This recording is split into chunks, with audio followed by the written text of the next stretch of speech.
Surgery లేకుండా sciatica, spondylitis, frozen shoulder కి కేవలం 45 నిమిషాలలో నొప్పి లేని అత్యాధునిక చికిత్స ప్రాణ పెయిన్ క్లినిక్. డైరెక్టర్స్ కు ఛాన్సులు రావడం లేదు, అందుకే కనిపించడం లేదు అనుకుంటే అందులో అర్థం ఉంది. ఒక్కోసారి ఫ్లాపులున్నా వరుసపెట్టి సినిమాలు చేసేస్తారు కొందరు. అయితే బ్లాక్ బస్టర్స్, సూపర్ హిట్స్ ఇచ్చిన కొందరు దర్శకులు మాత్రం 3-4 ఏళ్లు గ్యాప్ లో పడిపోయారు. వాళ్ళెవరు, ఎన్నేళ్ల విరామం తర్వాత వస్తారో చూద్దామా.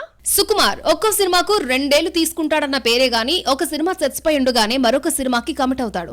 నాన్నకు ప్రేమతో రిలీజ్ కాకుండానే రామ్ చరణ్ సినిమా ఒప్పుకున్నాడు.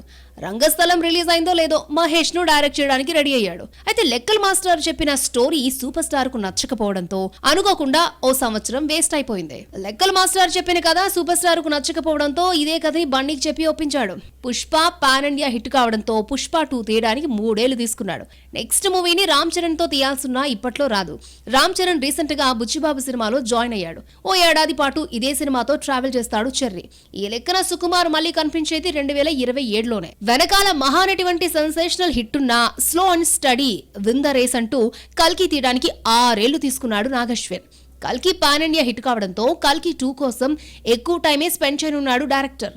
ఈలోగా ప్రభాస్ హను రాఘపూడి మూవీతో పాటు సందీప్ ఉంగా స్పిరిట్ పూర్తి చేయాల్సి ఉంటుంది. ఇంకా 3-4 ఏళ్ల వరకు కల్కి 2తోనే గడిపిస్తాడు నాగశ్విన్. రాజమౌళి 3-4 ఏళ్లకు ఒకసారి సినిమా తీస్తాడు అనుకుంటే విఎఫ్ఎక్స్ వర్క్ ఎక్కువగా ఉంటుంది, భారీతనం కోసం కష్టపడతారు. ఇక శేఖర్ కమల సినిమాలు సోషల్ మూవీసే అయినా 4 ఏళ్లు తీసుకుంటాడు. సినిమాకి మధ్య గ్యాప్ మామూలుగా ఉండదు. 2021లో లవ్ స్టోరీతో వచ్చిన శేఖర్ కమల కుబేర కోసం 4 ఏళ్లు తీసుకుని జూన్ 20న వస్తున్నాడు. ఇక రాజమౌళి సంగతి సరే ఎక్కడా రాజీ పడకపోవడంతో ఎప్పుడు మొదలు పెడతాడో ఎప్పుడు పూర్తి చేస్తాడో ఆయనకే తెలీదు. లాస్ట్ సినిమా RRR 2022 మార్చిలో వచ్చింది. 2 ఏళ్లు అవుతున్నా మహేష్ మూవీ షూటింగ్ స్టార్ట్ అయి శరవేగంగా సాగుతున్నా 2027 వరకు థియేటర్లోకి రావడం కష్టమే. అలవైకుంఠపురంలో తర్వాత త్రివిక్రమ్ కూడా 3-4 ఏళ్లు తీసుకోవడం స్టార్ట్ చేశాడు. 2020లో అలవైకుంఠపురంలో రిలీజ్ కాగా 4 ఏళ్ల తర్వాత గుంటూరు కారం వచ్చింది.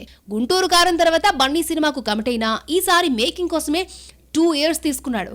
బిగ్ స్పాన్ ఉన్న కథను రెడీ చేయడంతో ఈసారి ఎక్కువ టైం తీసుకుంటాడు. సోషల్ మూవీస్ చేసే సందీప్ వంగా కూడా సుకుమార్ లా టైం ఎక్కువే తీసుకుంటాడు. కబీర్ సింగ్ తర్వాత యానిమల్ తీయడానికి 4 ఏళ్లు పట్టింది.